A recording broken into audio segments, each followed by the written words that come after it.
What's going on, everybody? It's your boy Strac Reacts, back with another reaction video. I hope you all are doing well today. We getting right into this video. I'm not wasting no time. Today we got European soccer, also known as football, explained for Americans. The only difference is I'm not clueless. I actually did some research. I understand fully how this sport is played and as far as the rules go.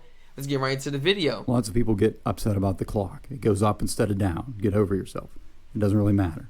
Yeah. Americans also get mad because the clock doesn't stop and games pretty much end whenever the ref feels like it. And you actually adjust to this pretty quickly. The game's an hour and a half long. You'll have your chances to score. And if you can't score, then it's not the clock's fault. You can't score an hour and a half. And when I say people, I'm referring both to discussions I've had with other Americans as well as like myself 6 years ago. So people think soccer is too slow. And when Americans look at a soccer field, something in our minds, we think that it's like playing hockey or playing basketball just on a big grass field. Right. And in those sports, guys like go full tilt a lot, like most of the game. So when two players are just standing there passing the ball back and forth, we wonder, like, why aren't they trying to move forward? Just go. And on the other side, we expect the defenders to be attacking the guy with the ball rather than just standing 5 feet back and letting him do what he's doing. The key difference is that football pitches are much larger than basketball courts and hockey rinks. And if you tried a full court press for the whole soccer game, you would be exhausted and you would probably lose. Yep. See, the pace of a soccer game is actually much closer to baseball. Most of the game is going to consist of guys just slowly passing the ball around, real peaceful. And then it's going to be all of a sudden followed by these short bursts of extremely fast action. Mm-hmm. Basketball players, it's estimated, run an average of 2.5 miles during a game. Soccer players can run 7, if not 10 miles during one game. And remember, you only have 3 subs games, so most of these players will be playing the whole game. One thing Americans will appreciate is that other than halftime, there are no commercials. So it's like the anti-NFL, which is great. Right. It also means that no matter where the ball is, both teams are always potentially about 30 seconds away from scoring, which creates this kind of constant tension. It also creates a scenario where you can't ever really run to the bathroom or get a drink. Soccer players seem to have a reputation for being lazy in the U.S. because they don't always pop right back up after going to ground and get right back into play. Certainly some players do embellish things and some go over the top, but I don't really think that on the whole it's quite the issue that people make it out to be. Right. They get made fun of in Europe too. So here's a fun experiment to try the next time you have a few minutes. Go to like a local field and then quickly jog laps around that field for like 10 minutes. And then suddenly sprint down the middle of the field as fast as you can. And when you're halfway up the field, while you're still sprinting, have one of your friends just shove you over onto the ground. And if you can pop right back up and keep sprinting, then you can keep complaining about those guys. A lot of the time, they're just taking a little rest. Everyone will either just keep playing around them, or both teams will be a little tired, so who cares? It's not a Matthew Riley. There's a lot of strategy in games, that the personal trainers put these athletes on, If someone pushes you on the ground, take a quick, few seconds. Get your breathing regulated. Get right back up. Yeah. Not a lot there. The other reason for guys slowly passing the ball around is that one of the strategies currently employed by most teams is to maintain possession as much as possible. Obviously, this is no different in American football or why Russia is really good at hockey. The other team can't score when you have the ball. So teams will just pass the ball back and forth and even pass it back to their own goalie because it's better to go backwards with the ball than to maybe make a risky pass and let the other team have the ball. Right. On occasion, you'll see a team make like 50 passes without the other team touching the ball, which can take a really long time, but then they'll go down and they'll score, and that's like as good as it gets. It's all about waiting for the precise moment for things to align and then all going together at the right moment. In terms of like positioning and formations, you'll usually have 3 or 4 numbers, like 4-4-2 or 4-3-3 or 4-2-3-1. These numbers will always add up to 10, and then the goalie is just assumed. Different positions include the center backs, who just stay as defenders, and then the full backs are both the left and the right back, who will defend, but then they'll also usually join the attack as well. It took me so long to and then we have understand midfielders, like a center midfielder, who can go both ways, a center attacking midfielder or a center defending midfielder, and then up front we have like a left wing and a right wing, sometimes a center forward, and a striker up front it's his job to just score goals. Right. One thing I'll mention that makes it easy to kind of get into soccer is that you can watch legally watch some old matches on YouTube. This is unlike American sports. Like, why isn't there a website that I can go to watch any game, like an iTunes for sports? It's like I can pay $2 to watch any game in history. Like, all these games are on tape somewhere. They exist. But You better get you that Fire Stick. Yeah. Not the regular one. You got to jailbreak it. Get you the jailbroken Fire Stick. You're going to be good, my guy. You're going to be watching everything on demand. But I can't watch a game in the 1986 World Series unless an international pandemic shuts down the world and there's no sports. They just happen to put it on NBC or something. Like, come on. You can. You need that Fire Stick. So keeping the ball and attacking is referred to as positive football. You're always trying to move forward. This is what most teams do. This is what people like to watch a little more. It's kind of exciting. It's more exciting to watch that way. But of course, there's always a yin to the yang. So the yin is this guy named Jose Mourinho. And he basically says, I don't want the ball. I'm going to stand back with my players in front of my goal, and you're not going to score. And then every once in a while, when you're falling asleep and all your players are up in my zone, we're going to steal the ball and we're going to run down and score, which sounds a little bit risky, except that it actually does work if you do it well. Jose's considered one of the best managers there is, and he has the trophies to back it up. He's won plenty of big tournaments with teams that I'm told if you tried to have that team keep the ball the whole time, like most coaches would, they would have been destroyed. They were too old and they just would have got worn out and wiped out. But by playing this negative defensive strategy, they were able to win. And despite this, teams that employ this strategy seem to get a bad rap for playing negative as opposed to positive football, because keeping the ball seems to be the in thing right now.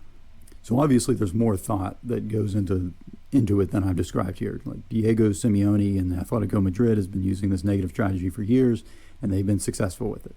On the flip side, the guys who've risen to the top playing possession football are also widely sought after. Two of the most well-known coaches right now are Jurgen Klopp and Pep Guardiola. And I highly recommend watching the series All or Nothing about Manchester City on Amazon Prime. It's about Guardiola's team a few years ago. And it's quite clear from interviews with these guys that they're quite thoughtful and well-traveled. I couldn't name a single baseball manager who can speak 3 languages. So speaking of Manchester City, they play in England.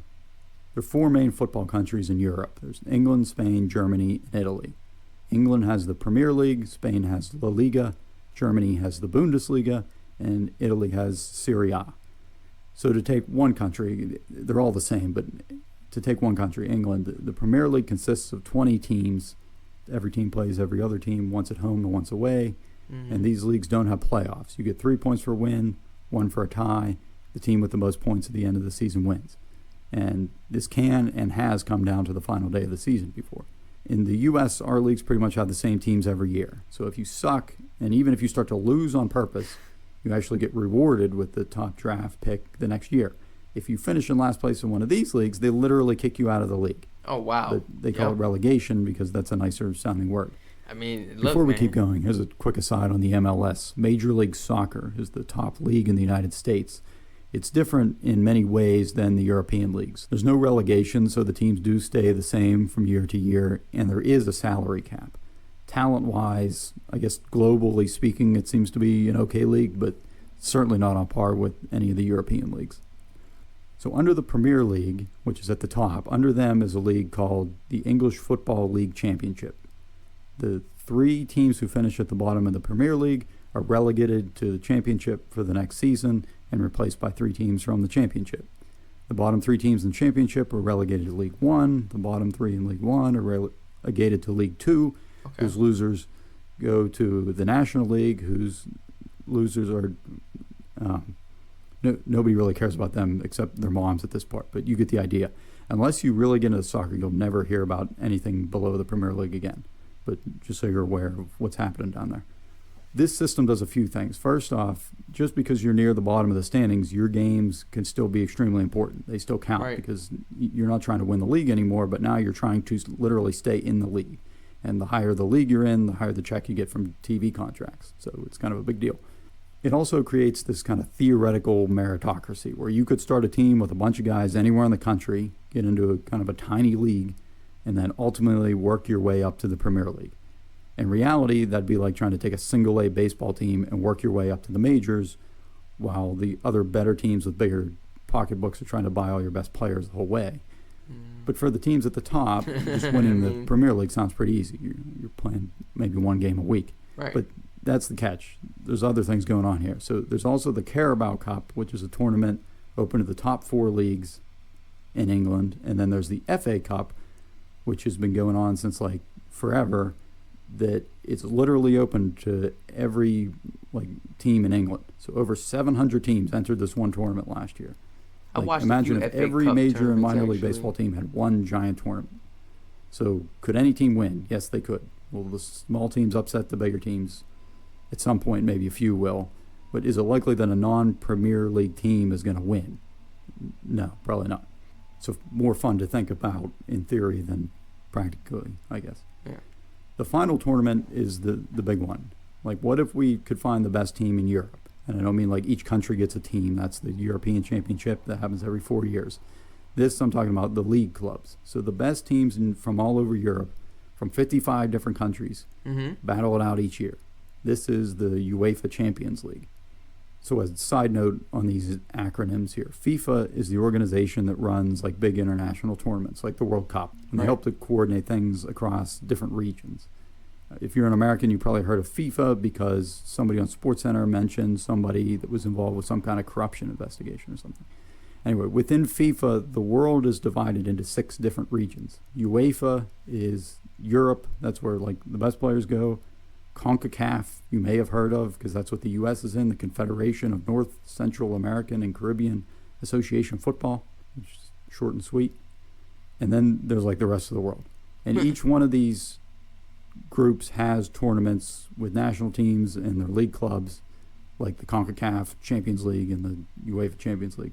And these are called the Champions League, but really it's just a tournament. So the UEFA Champions League is played in conjunction with the UEFA Europa League, which is kind of like the NCAA and NIT basketball tournaments, but with a bit of a twist. They play the qualifying rounds for the Champions League first. So if you get knocked out of the big boy tournament, but you finish high enough, you can just move down into the Europa League. That's not so bad. And I won't get into... at least you still get a chance if you get knocked out from that big league. Unlike the other one, boy, you got to keep fighting to get back up there. He talked about you could literally get kicked out of the league. That doesn't happen here in America. It's more of a leadway. But I really wanted to see, his input on this and what he had to say. If there's anything I missed throughout my research. Qualifying, but typically you're going to have teams that you may have heard of as an American, like Manchester City, Liverpool, Manchester United, Tottenham Hotspur. From Spain, it'd probably be Barcelona and Atletico Madrid and Real Madrid. Serie A from Italy, we'll have Juventus and Inter and Roma and Atalanta. Yep. Germany is pretty much dominated by Borussia Dortmund and Bayern. And that's crazy because out of all of them, I've never heard of the Germany sides. I've never heard of those various teams from Germany. From France and Ajax from the Netherlands. And then you throw in a few Russian teams and you're ready to party. So back to the Premier League. You remember how your team's playing that kind of standard 38-game schedule. So now, also at the same time, you're competing in the Premier League, the Carabao Cup, the FA Cup, and the Champions League. And there's a bunch of other small one-off games happening too. So even if you have the best team, you're still probably not going to win all these tournaments just because of the wear and tear. If you can win 3 trophies in a year, that's special. That's called a treble. If you win 4, that's called a quadruple, but that's pretty rare. And so the biggest payday is for winning your league, although I, for some reason, find the Champions League is hard to beat for excitement. Right. So even though you can, soccer teams tend to trade players less than they do in the U.S. Rather, teams will just buy players from their current club. So a contract is going to include your salary, obviously, but also something called a release clause, which is a fee that would go to the current club for that player. So while any team could negotiate a transfer fee with a player's current club, a release clause takes that current team just out of negotiations altogether. So a baseball player, unhappy with the situation, he could demand a trade, and they might trade him and he'd be happy. Right. But if they refuse to trade him, then he's kind of stuck. Yep. Whereas a soccer player could just find another team willing to pay that release clause. And once a team agrees to pay the clause, then they can just negotiate directly with that player. Obviously, the better player, the higher the fee is going to be, so the current club can go out and find a reasonable replacement. Win-win. Another big difference is that while most sports in the U.S. have a trade deadline, and that's followed by a few weeks afterward where players cannot move to another team, soccer's kind of the opposite. So most of the time, you cannot move to another team. There are 2 periods a year called transfer windows that you can move during. So usually before and then halfway through the season. Okay. And you can sign a new contract for another team whenever, but you can't actually start playing for them until that next transfer window. And the last thing in terms of contracts is that in the U.S., most leagues have a draft, but soccer is pretty much like the Wild West. So teams will sign players, or I should say kids, like into their youth academy very young, like 10, 8 years old. What? And smaller teams who find a really What? I'm nice with the soccer ball. I was going hard in high school in soccer. In gym class, I didn't play the actual sport. You know, I wanted to play so many sports when I was a kid. I just couldn't because my mom always thought I was going to get hurt. You know, it was football and soccer. You know, the only sports, but I did boxing. I did boxing and karate, though, but I couldn't do football and soccer. I don't know, man. I don't even know, man, but it is what it is. Think about it, it don't even make sense. Oh, man. player could also include something called a sell-on clause when selling a player to a larger team that says if the team buying that player turns around and sells the player again to an even bigger club, then that original team will get a percentage of that secondary sale. Mm. All right, so you're still here at this point. You probably want more. So what's next? There are like an unlimited number of top or best goal compilations on YouTube, which are kind of interesting in the sense that you can actually show we actually just new people to soccer, the potential that the game has.